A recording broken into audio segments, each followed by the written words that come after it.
Today's subject is, or should I say today's title is, buying or leasing. Being in the car business for 23 years, actually this January was my 23rd year of being in the car business. You know, I remember when my mother, for 40 years, she had always bought a car. I introduced leasing to her when I first got in the car business in 1998.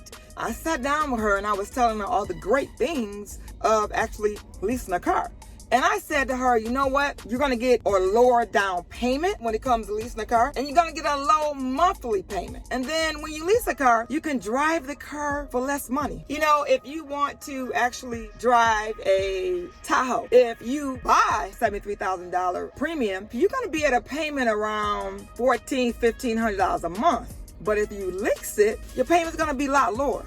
And the reason people lease is because it's an easy transition to get a new car every 2 to 3 years. Actually, dealerships, we love when you lease because we get to see you more often. We know when your lease is coming up. We keep track of you. We actually follow you through the leasing process because we know that you're going to be getting a different lease. And so the turnaround time is faster for us. Not only is the turnaround time better for you because you're going to get a new car every 2 or 3 years, but it's better for the dealership too because you actually get to upgrade your car or get the same car every 2 or 3 years. Another pro for leasing is no trade-ins. There's no hassle into your lease. You don't have to worry about trading it in because you're just going to turn it in and get another vehicle. And you're also going to pay less sales tax. The thing about leasing is, well, let me just say you have more flexibility. If you want to upgrade your car 2 or 3 years when you get out your lease, it's easier to do that versus buying.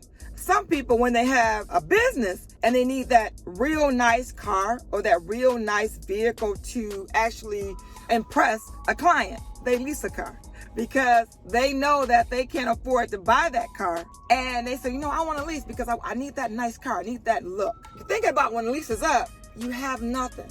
You have nothing. You don't own the car. You got nothing. You walk away. Versus buying a car, you have to put larger down payment down. After you trade that car in, if you want to trade that car in, you may be upside down in your car. In other words, you may owe more on your car than what it's worth. And your monthly car payment is higher on a purchase versus a lease. You are responsible for the repair costs once the warranty expires.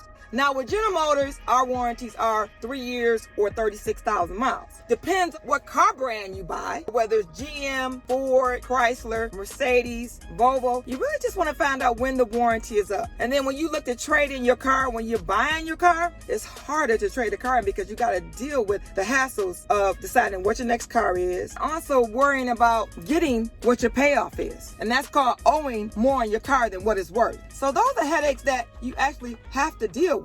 The pros about buying a car is you can modify your car. You can change the wheels, the rims, you can add some things to the car with no problem. In a lease, you can't do a lot of things to the car. But in a buy, you can do anything you want to do to the car. And when you buy a car, you can drive the car as much as you want. Because when you lease a car, you're restricted on the miles. You're going to either go 10,000, 12,000, 15,000 miles. Now the standard miles on a lease is 12,000 miles. But when you purchase the car, it doesn't matter where you go. You can put how many miles on your car that you want. I think in today's market, actually in Michigan or where I work at the Chevy store, we do a lot of leases. That's about 75%, 80% of our customers lease cars. And actually, like I said in the beginning of this video, we love that because it's the return business. Now think about this. It's not about pros and cons of buying and leasing, but when you get a car from the dealership, whether you lease or buy, we want to retain your business. We want you to be able to what? Come back for service on that vehicle. Working at Joe Longhammer Chevrolet, remember, I can deliver a car no matter where you are. Now, it won't be me dropping off your car, but I can sell a car in Florida, New York, New Jersey, Texas. Doesn't matter where you are. But if you buy a car in Michigan or lease a car, we want you to use our service department because we have a service advisor that's been there for 35 years. Our next service advisor has been in the business for 15 years. And we have service advisors that have longevity. They know exactly what they're talking about. So not only when you look at leasing or buying a car, let me just give you that quick nugget. Look at using that service department because you want to build that relationship. Well, I hope you got some out of this video. I hope this will let you think about some things when you're looking to lease that new car or buy that new car or buy that used car. I hope this video helped you.